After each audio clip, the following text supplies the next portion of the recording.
It's now officially canon that the Penguin speaks Spanish. Episode 2 of The Penguin dropped yesterday, and once again, Craig Zobel did his big one. Spoilers if you haven't seen episode 2 of The Penguin. I want to start off by acknowledging that Craig Zobel did the first 3 episodes, so it feels like one big contained story. The entirety of episode 2 to me felt like the climax of said story, while somehow simultaneously laying down the foundation for episodes to come. Penguin moves always feel so reckless and impulsive. Upon further inspection, you realize that the Penguin has planned out every single step, while also having the ability to think on his feet like no one I've ever seen. He did not plan for Johnny to tell him to sign his work, but once he got in that truck, he realized the way to distract them. Once the Falcone people had the drop on them, he switched sides, reported back to the Falcones a hero. I love the shot of Sophia coming in and overhearing the goons talk about Penguin like some hood legend. Something about the delivery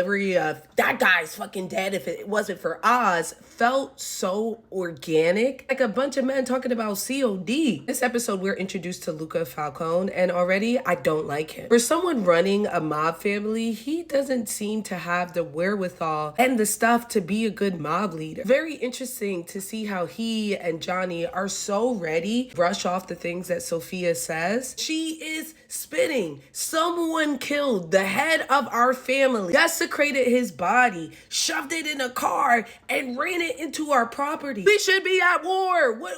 What are we talking about right now? It's Rhaenyra Targaryen all over again. Falcone's dismissing Sophia is ultimately going to be their demise. A palpable level of discomfort every time we see her interact with her family, and for good reason. It's clear that what Sophia did, which we'll probably find out in future episodes, was way worse than anything we've seen any of these criminals do in the last 2 episodes. Penguin killed at least 5 or 6 people in this episode, and he is still nervous around Sophia. And the show does a good job of showing that Sophia was significantly worse because she was put in Arkham and not Blackgate. Roni was a crime lord that the mayor built his campaign on, and he still was in Blackgate. People of Gotham are no stranger to murder, and those newscasters were like, I can't believe they let this maniac out. I'm certain that she was probably caught in 4K stringing up these people, and whatever Falcone did was on some dirty tip to get her out. That being said, she clearly got the business sense to be a good mob boss. That return on the investment on that dirty cop was insane. 24 hours, he brought a mole directly to her front door. I actually really love that scene where that detective brings in that man full of morphine. By the way, extremely considerate. Now you know the prisoner won't turn up. He's so proud of himself, and when she's like, yo, I'm at my brother's funeral, he's actually confused because he's like, this is exactly what you told me to do. Like, I went above and beyond what you requested. We were talking about her character on my Discord yesterday, and I found a lot of people trying to rationalize her behavior or why she was the hangman, how that could be tied to the family. I need y'all all to know that this woman has a couple screws loose. She's cuckoo bananas, and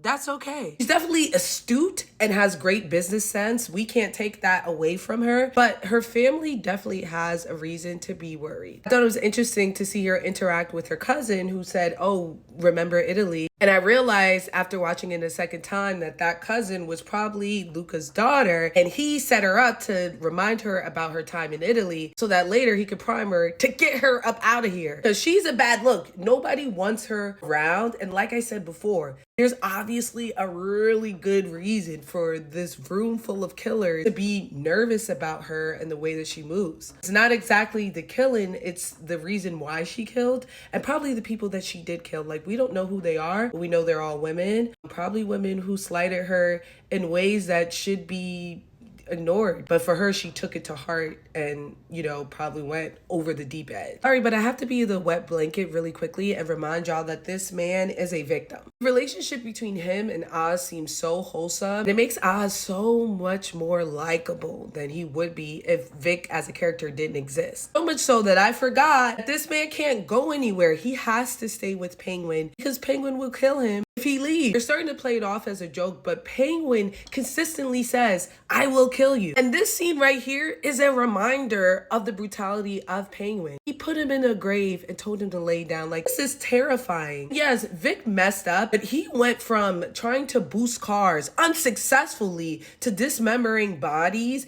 and trying to plant jewels in a crime boss's car during a crime boss funeral. Like, what are we saying? If anything, I think he's doing pretty well. The fact that he didn't get caught or recognized in any way was a win in my book. I think they're setting it up where Penguin will kind of betray him in future episodes, which would be tragic because this is the only ally that he has. Because it's clear that the Penguin will set up anyone if it means saving his own skin. That story that he told Vic about how he became Falcone's driver gave me the impression that Penguin set up his former boss. Because throughout this entire episode, we see Penguin try to do the same thing to Johnny. He probably had Johnny's number since last episode when he fired him and let Milos/HR do it. Once he saw Johnny talk reckless to Sophia, I knew that man was cooked. And just like how the Penguin's old boss mysteriously got caught for being a snitch and killed, and then he took his position, I think that's what he's priming to do with the Falcone. Framing everyone, making it seem like all of this is happening outside of him so he can move up. The craziest thing about his plan is that everyone who talks to him knows he's lying, knows he's sleazy. He's orchestrated and moved so many pieces around that instead they start to introspectively look like, do I hate Penguin because he's slimy, sleazy, and a liar? Or am I being biased because of the way that he looks? It's obviously the former, but the Penguin is so good that you will feel like it's the latter. This unholy alliance is doomed to fail, and I'm nervous for Penguin and Vic once Sophia realizes that he's been lying to her and manipulating her this entire time. Penguin definitely preyed upon the fact that she is now feeling isolated. He saw the way Johnny was talking about her. She just lost her right-hand man, and he recognizes what she is prioritizing, which is the family. So very interesting because she is always talking about, why do we care about the money, blah, blah, blah, blah, blah. Penguin is exploiting that, even though that is his main motivator. He convinces Vic to cut off the pinky. The first thing he says is they don't recognize how much money they have,